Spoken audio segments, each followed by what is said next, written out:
The morning sun cast long shadows across the military training grounds as Commander Jake Morrison adjusted his binoculars for what felt like the 100th time. 23 years of service had taught him to expect the unexpected, but nothing had prepared him for what he was witnessing today. 3 kilometers away, a figure lay prone on a makeshift shooting platform, so still they could have been carved from stone. "Sir, target confirmed at 3,047 meters," came the voice through his radio. Staff Sergeant Chen's tone carried a mixture of disbelief and excitement that Morrison rarely heard from his seasoned communications officer. Morrison lowered his binoculars and rubbed his eyes. The current world record for the longest confirmed sniper kill stood at 3,540 meters, held by a Canadian Special Forces operator. What they were about to witness would shatter that record by over 300 meters. But that wasn't what made his hands shake slightly as he raised the binoculars again. The sniper breaking this impossible record was 24-year-old Elena Vasquez, a woman who had walked into his recruitment office just 18 months ago with nothing but a backpack and a determination that could cut steel. Elena's breathing was so controlled it seemed like she wasn't breathing at all. Her finger rested gently on the trigger of her custom-built rifle, a weapon she had modified herself with precision that would make master gunsmiths weep. The wind speed indicators around the range showed gusts varying from 8 to 12 miles per hour, with sudden shifts that would throw off even the most experienced marksman. At this distance, she wasn't just fighting gravity and wind, she was fighting the rotation of the Earth itself. The Coriolis effect would pull her bullet to the right by nearly 6 inches. Temperature variations in the air would create thermal layers that could bend the bullet's path like light through a prism. A butterfly landing on her rifle barrel could throw off the shot by feet. "Wind holding steady at 9.2 miles per hour northeast," whispered her spotter, Corporal Marcus Webb, lying beside her. Webb had been skeptical when he first learned he'd be working with a female sniper. That skepticism had died during their first training exercise when Elena had put 5 shots through a playing card at 800 meters. Elena made a microscopic adjustment to her scope. Her calculations had taken into account 17 different variables, from the slight upward angle of her shot to the barometric pressure reading she'd taken 20 minutes ago. Mathematics had always been her refuge, ever since she was a child growing up in the rough neighborhoods of East Los Angeles. Her father had abandoned the family when she was 7, leaving her mother to raise 3 children on a waitress's salary. Elena had learned early that precision and preparation were the only things standing between her family and disaster. While other kids played video games, she practiced with a pellet gun in their tiny backyard, shooting at targets she'd drawn on cardboard boxes. "Spotter ready," Webb murmured, his own scope trained on the distant target. The target itself was barely visible to the naked eye, a silhouette representing an enemy combatant holding a mock hostage. In real combat situations, this would be the kind of shot taken to save innocent lives when no other option existed. Commander Morrison's radio crackled again. "All range personnel, this is Control. Final safety check complete. Range is clear and green for the record attempt." Elena's heartbeat slowed to an almost meditative rhythm. 58 beats per minute, then 55, then 52. Her instructors at sniper school had taught her that the perfect shot happened in the natural pause between heartbeats when the body was completely still. She thought briefly about the journey that had brought her to this moment. After high school, she had worked 3 jobs to help support her younger siblings while taking night classes at community college. Her plan had been to become an engineer, but life had other ideas. Her younger brother Miguel had gotten involved with a local gang, and one night, bullets had shattered their living room window during a drive-by shooting meant for someone else. That night, as she held her terrified 8-year-old sister Sophia while their mother cried in the kitchen, Elena had made a decision. The world was full of people who solved problems with violence and intimidation. She wanted to be someone who could stop them. Military recruitment had seemed like the logical choice, but Elena quickly discovered that the armed forces had very specific ideas about where women belonged. Despite her excellent marksmanship scores and technical aptitude, she was initially assigned to communications. It took 6 months of persistent requests and stellar performance reviews before she was even allowed to try out for advanced training. "Environmental conditions stable," Webb reported quietly. The range had been chosen specifically for this record attempt. Nestled in a desert valley with predictable wind patterns and minimal atmospheric disturbance, it offered the best possible conditions for an extreme long-range shot. Elena's finger tightened almost imperceptibly on the trigger. The rifle's weight, nearly 20 pounds with its custom stock and advanced optics, had become as familiar to her as her own heartbeat. She had fired over 10,000 practice rounds through this weapon, learning its unique characteristics and quirks.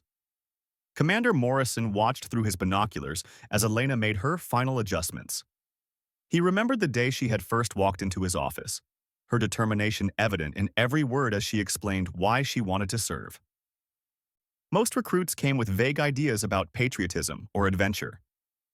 Elena had been different. She spoke about precision, about the difference between protecting people and simply fighting.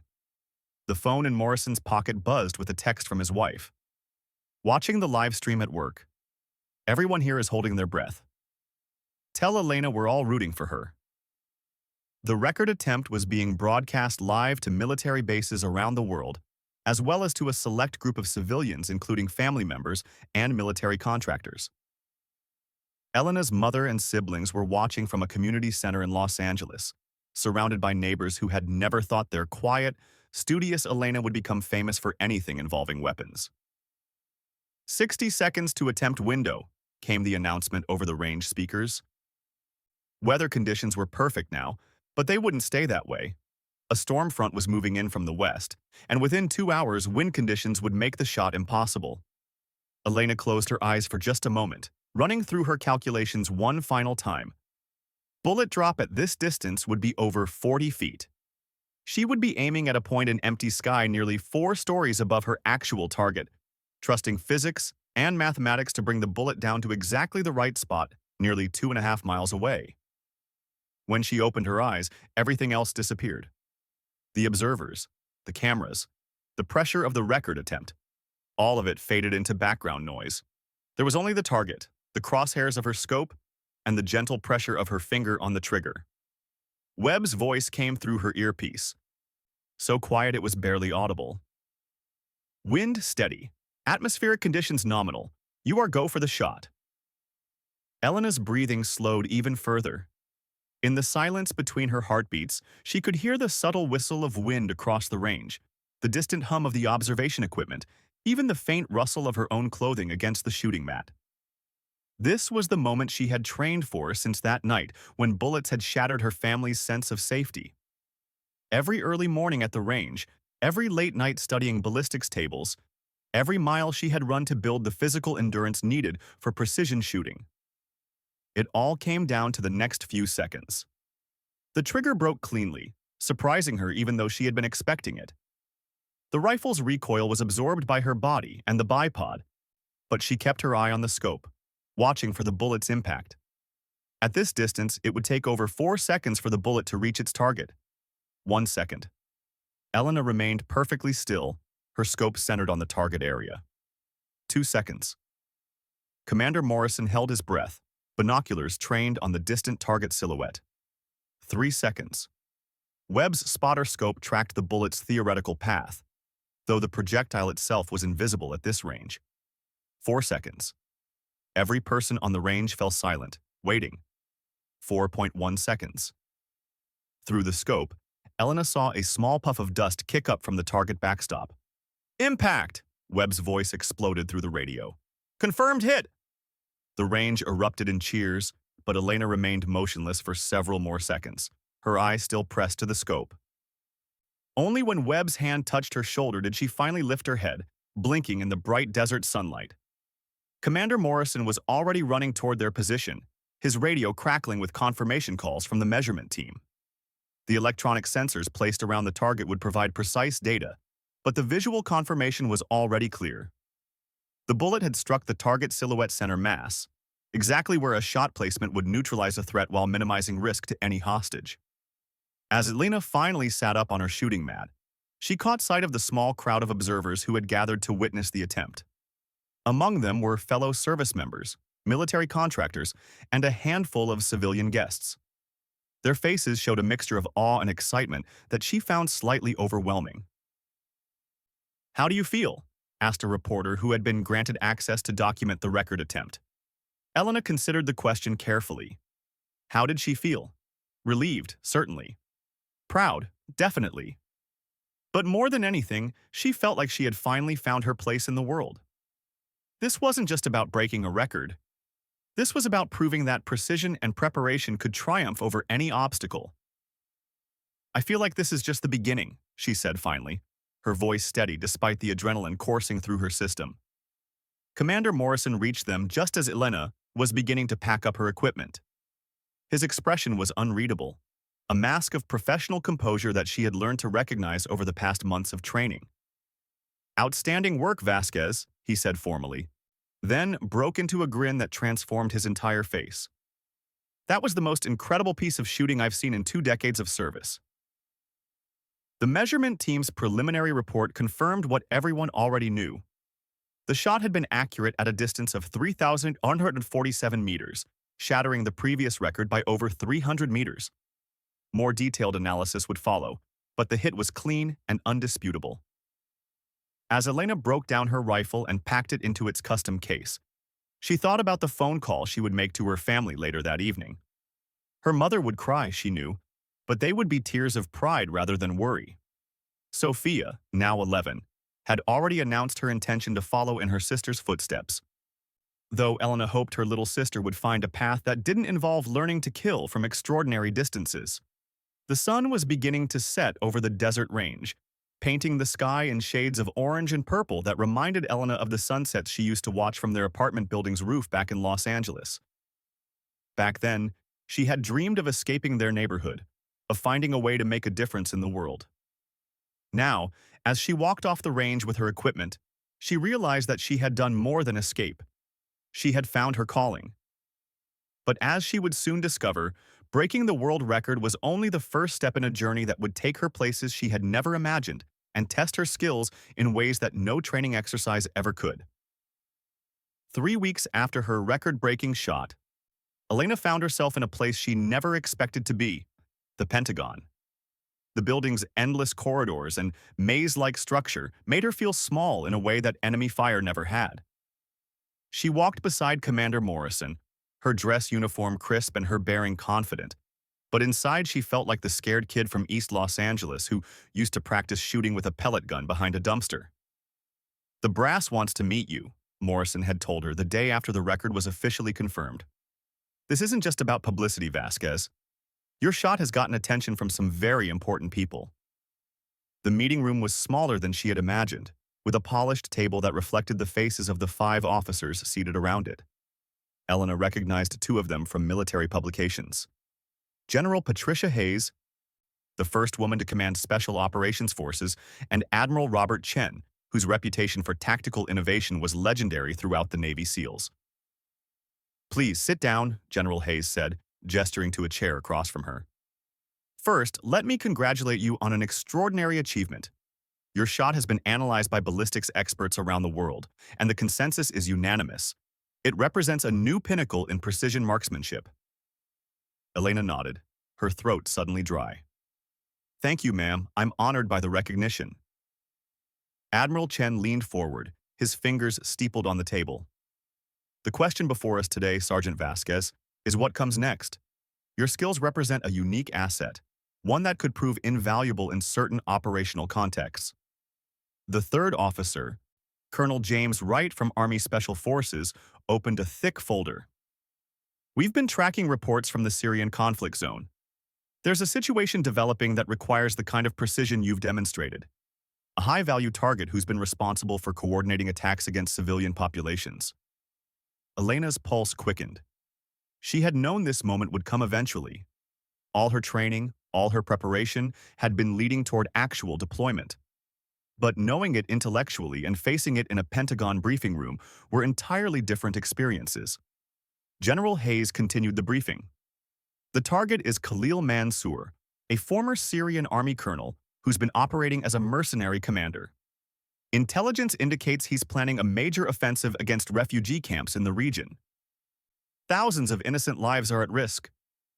A photograph slid across the table toward Elena. The man in the picture was probably in his 50s, with graying hair and cold eyes that seemed to look right through the camera. According to the intelligence summary attached to the photo, Mansour had been responsible for at least 12 separate attacks on civilian targets over the past 8 months. The challenge, Admiral Chen explained, is that Mansour has learned to be extremely careful about his movements. He never stays in one location for more than a few hours, travels with minimal security, and conducts most of his communications through encrypted channels that we can't crack. Colonel Wright pulled out a detailed map of the region. However, our intelligence suggests he'll be attending a coordination meeting with other mercenary commanders next week. The location is a compound approximately 40 kilometers northwest of Aleppo, positioned on a hilltop that provides excellent visibility in all directions. Elena studied the map carefully, her mind automatically calculating angles and distances. What's the proposed shooting position? There's a ridgeline approximately 3,200 meters south of the compound, General Hayes replied. It offers clear lines of sight and multiple escape routes. The terrain is challenging but manageable for someone with your skills. The number hit Elena like a physical blow. 3,200 meters. Just 647 meters shorter than her record shot. But this time the target would be a living, breathing human being instead of a silhouette on a shooting range. This time there would be no second chances, no opportunity to adjust and try again. Commander Morrison, who had remained silent throughout the briefing, finally spoke. Sergeant Vasquez, I want you to understand that this is completely voluntary. Your record-breaking shot has already earned you a place in military history. You don't have anything to prove to anyone. Elena looked around the table at the expectant faces of some of the most powerful military leaders in the country. She thought about her little sister Sophia, about the refugee families whose lives hung in the balance, about the responsibility that came with extraordinary capability. What's the timeline? She asked quietly. Admiral Chen consulted his notes. Intelligence indicates the meeting will take place in 6 days. We'd need to insert you and a support team within the next 72 hours to allow time for reconnaissance and preparation. The team would be small, Colonel Wright added.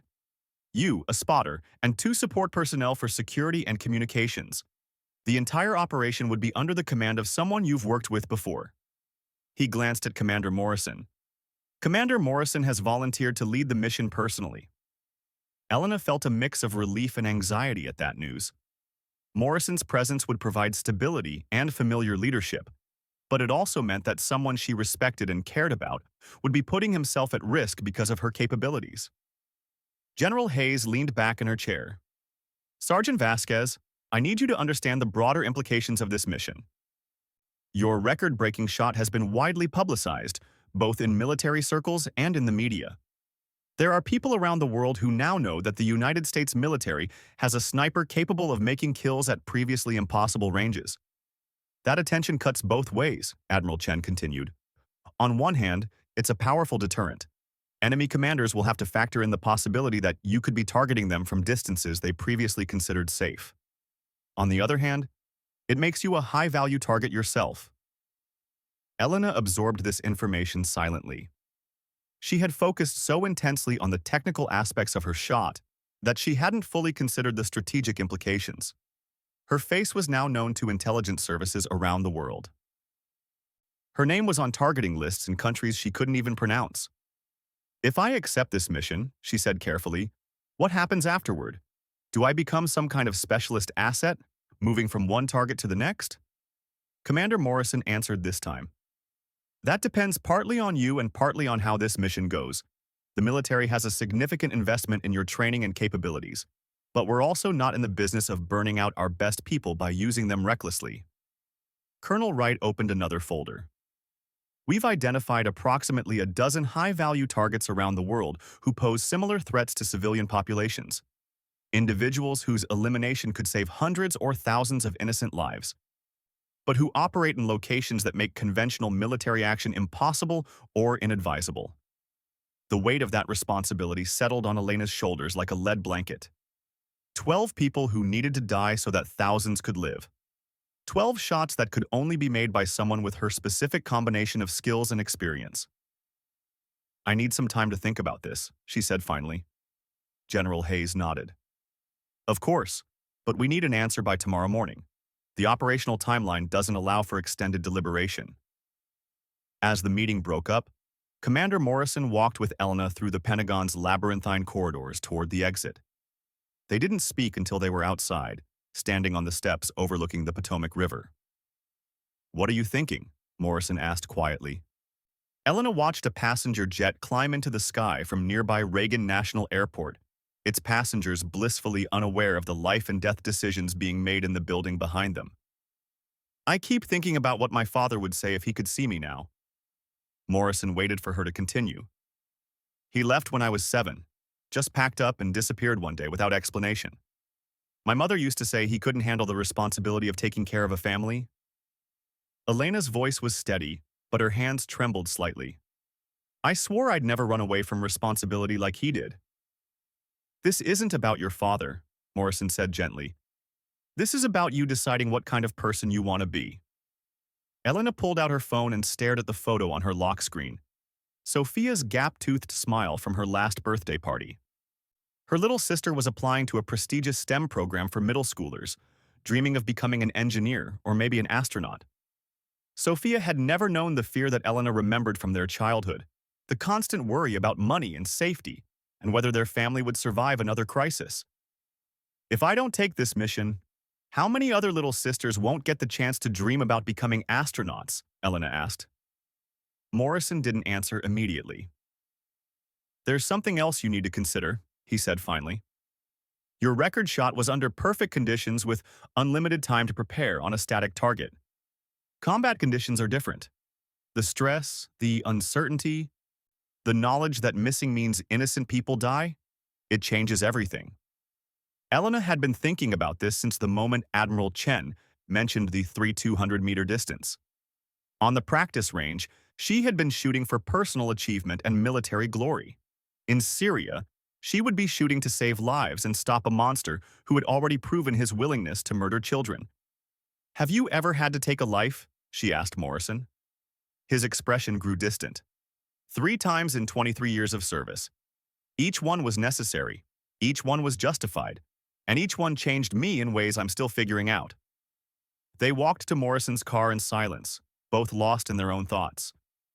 As he started the engine, Elena made her decision. "I'll need my own equipment," she said. "My rifle, my ammunition, my scope. If I'm going to make this shot, it has to be with gear I know inside and out." Morrison looked at her in the rearview mirror. "Are you sure about this?" Elena thought about Khalil Mansour's cold eyes in the intelligence photo, about the refugee families who didn't know their lives hung in the balance of one woman's decision, about her little sister who still believed that the world was fundamentally safe and fair. "No," she said honestly, "but I'm going to do it anyway." That evening, Elena called her mother from her apartment on the military base. She couldn't tell her family about the mission, of course, but she needed to hear their voices before she left for Syria.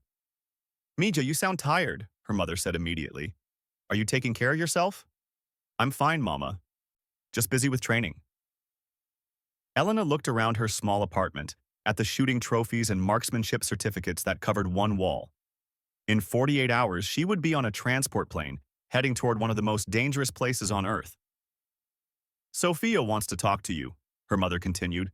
"She's been telling everyone at school about her famous sister." When Sophia's voice came through the phone, bright with excitement and preteen energy, Elena almost started crying.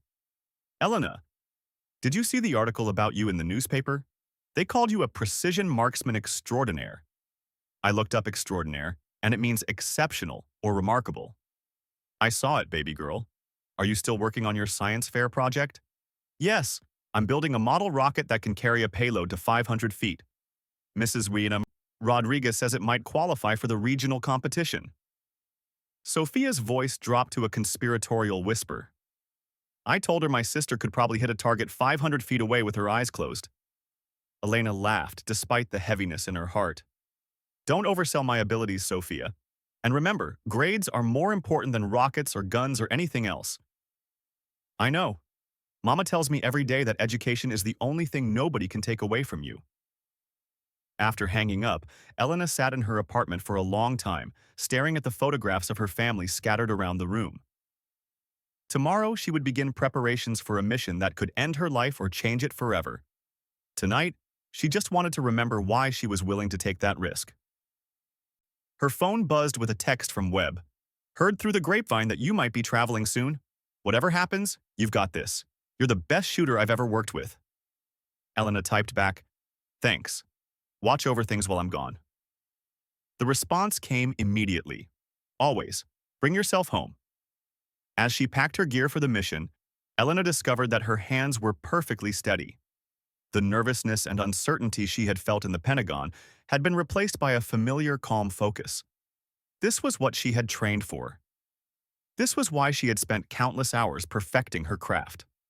The last thing she packed was a small photo of Sophia at her birthday party, the gap-toothed smile that reminded Elena what was worth fighting for.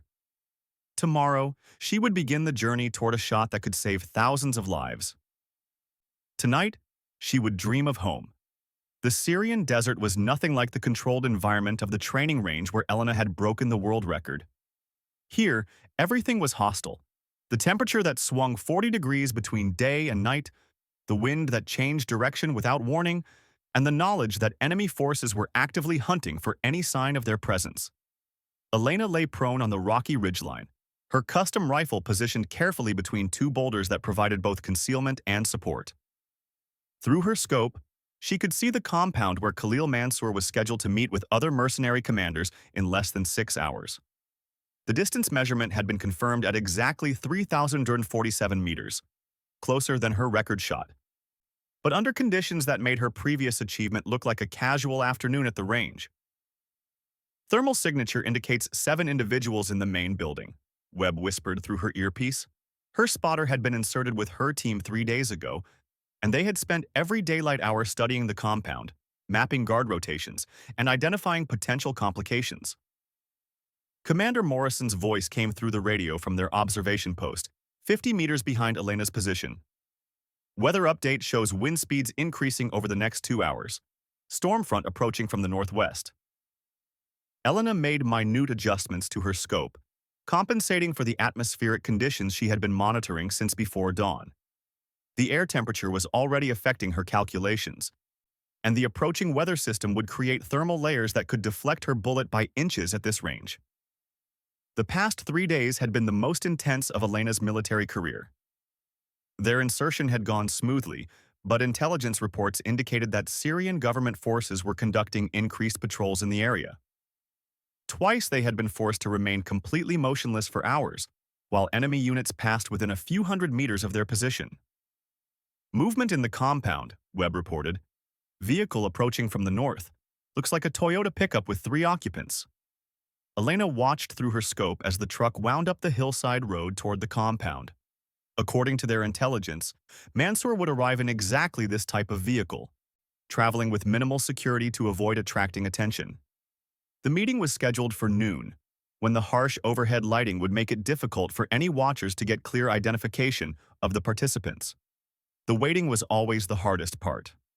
Elena's rifle had been zeroed and re-zeroed, her range cards updated for current atmospheric conditions, and her ammunition carefully selected from a batch that had been tested for consistency and accuracy. Every technical aspect of the shot had been prepared with obsessive precision, but the human element remained unpredictable. She thought about the briefing materials she had studied during the flight to the insertion point. Khalil Mansour had been a decorated officer in the Syrian army before the civil war tore the country apart. Somewhere along the way, his service to his nation had transformed into profit-driven brutality. The intelligence files contained photographs of villages he had destroyed, testimonials from survivors of his attacks, and estimates of civilian casualties that made Elena's stomach turn. Target vehicle confirmed. Morrison's voice carried a tension that Elena had never heard before. 3 occupants approaching the compound entrance. Elena's breathing automatically slowed as she tracked the vehicle through her scope. At this distance, she couldn't make out faces, but she could see the general build and movement patterns of the 3 men who climbed out of the truck.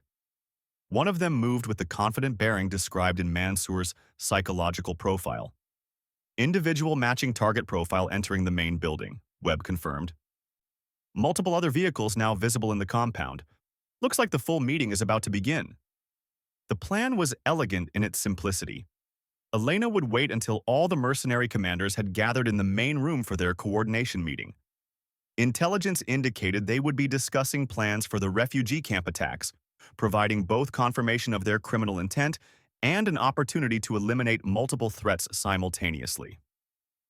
But Elena's mission parameters were specific. Her target was Khalil Mansour alone. The other commanders, while undoubtedly dangerous, had not been designated for elimination. Her shot would need to be precise enough to remove Mansour without harming any of the others in the room. Thermal imaging shows 9 heat signatures in the main building, Webb reported. They're positioned around what appears to be a conference table. Elena studied the building through her scope, noting the large window that faced her position. According to the architectural intelligence they had gathered, Mansour would be seated at the head of the table, his back to the window. The shot would need to penetrate the glass and travel across the room to reach him, adding additional variables to an already complex calculation. Her phone vibrated silently with an encrypted message from the Pentagon. Operation authorized. Execute when ready. Elena's heart rate remained steady at 55 beats per minute, the rhythm she had trained herself to maintain under stress. Around her, the Syrian desert stretched in all directions, empty and hostile. The nearest friendly forces were over 100 kilometers away. If something went wrong, her small team would be entirely on their own. Weather update. Morrison's voice carried urgency now. Wind speed increasing to 15 knots, shifting northwest. Visibility decreasing due to incoming dust. Elena cursed silently. The approaching storm would affect her bullet's trajectory and make target identification more difficult. Worse, the changing weather conditions meant she would have only one shot before atmospheric changes made a second attempt impossible. Through her scope, she could see movement in the compound's main building. Shadows shifted behind the large window, indicating that the meeting participants were taking their positions around the conference table. Everything depended on Mansour, sitting where intelligence predicted he would. "I have visual confirmation of target position," Webb whispered. Individual matching Mansour's profile seated at north end of table, back to window. Range 3,247 meters. Wind northeast at 12 knots. Elena made her final adjustments, her hands moving with mechanical precision, despite the knowledge that the next few minutes would determine whether innocent families lived or died. Her rifle's bipod was perfectly positioned, the weapon's weight distributed evenly across her body. The custom trigger had been adjusted to brake at exactly 2 pounds of pressure. "All stations, this is Control," came Morrison's voice. "Target confirmed in position. Weather window closing in approximately 10 minutes. Shooter has authorization to engage." Elena pressed her eye to the scope and began her final scan of environmental conditions. Wind flags around the compound showed consistent northeast flow, but she could see dust beginning to swirl in the distance where the storm front was approaching. The thermal mirage that had been minimal in the cooler morning air was starting to become visible as the temperature climbed. Through the window of the compound building, she could see the silhouette of a man seated at the far end of a table. Based on his position and the intelligence photos she had memorized, this had to be Khalil Mansour. The monster who had ordered the deaths of hundreds of innocent people was sitting less than 50 feet from other human beings who had no idea that a bullet was about to travel over 2 miles to reach him. Final range confirmation, 3,147 meters. Webb's voice was barely audible. Wind steady at 12 knots northeast. Temperature 87 degrees and climbing. Elena's finger found the trigger and settled into position with the familiarity of long practice.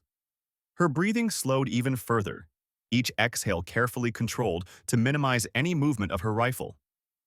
At this distance, even the slight tremor caused by her heartbeat could throw off the shot by several inches. She thought briefly about the little girl in the refugee camp, who would never know that her life had been saved by a bullet fired from over 2 miles away. She thought about Sophia's dreams of becoming an astronaut, and about the responsibility that came with the ability to reach across impossible distances and change the course of history with a single shot. The crosshairs of her scope settled on the center of mass of the figure seated at the conference table. Elena began her trigger squeeze, applying pressure so gradually that even she couldn't predict exactly when the rifle would fire.